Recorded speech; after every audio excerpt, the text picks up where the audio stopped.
Hello, my YouTube family. Our next topic is discovery of microorganisms. Okay. Now, even before microorganisms were seen, some investigations suspected their existence and responsibility for diseases. जब तक कि micro organism discover नहीं हुए थे उससे पहले भी कुछ इन्वेस्टिगेशन मतलब कुछ खोज वैसे किए गए थे या कुछ सस्पिशियस ऐसे पाया गया था कि ऐसा बोला गया कि कुछ तो ऐसा है जो डिज़ीज़ के लिए रिस्पॉन्सिबल है, बट उस टाइम वो ये नहीं बता पाए कि क्या रिस्पॉन्सिबल है। ऐसे करके डिस्कवरी ऑफ माइक्रो ऑर्गेनिज्म शुरू हुआ। सबसे पहले ल्यूक्रेटियस एक रोमन फिलोसोफर थे और गिलर्मो एक फ्रैंकेस्ट्रो 1478-1553 तक थे। ये एक फिजिशियन थे। उन्होंने ये सजेस्ट किया कि डिजीज़ेस जो हैं was caused by invisible living creatures. कुछ ऐसे लिविंग क्रिएचर्स हैं जिनके वजह से डिजीज़ेस हो रहे हैं। उसके बाद आए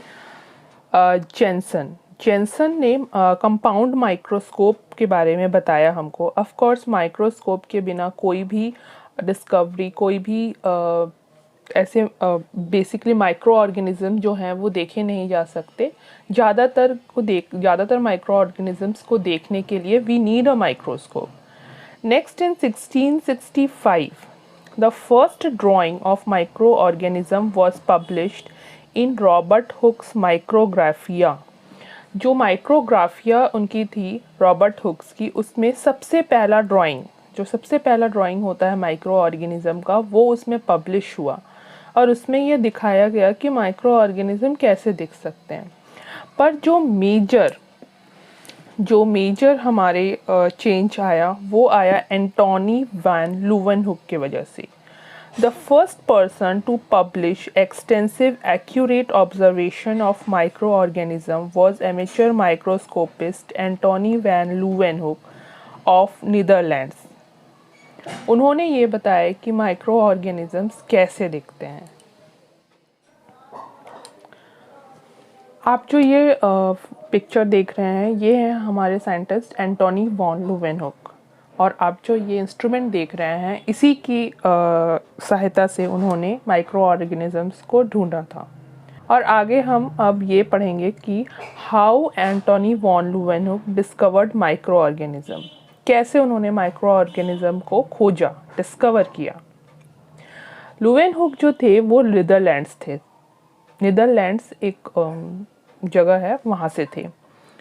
He earned his living as a draper and harbor dasher, मतलब कि एक ऐसा डीलर, एक ऐसा व्यापारी जो कि मेंस क्लोथिंग और एक्सेसरीज में डील करता था, उनको बेचता था या जो भी करता था उससे अपनी अर्निंग्स चलाता था। But he spent much of his spare time constructing simple microscope composed of double convex lenses held between the two silver plates।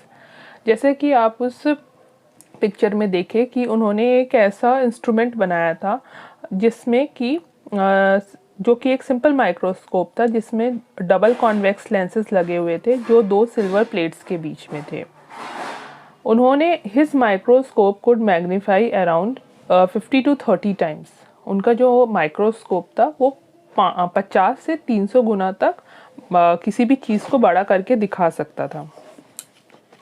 He may have illuminated his liquid specimens by placing them between two pieces of glass and shining light on them at a 45-degree angle to the specimen's plate।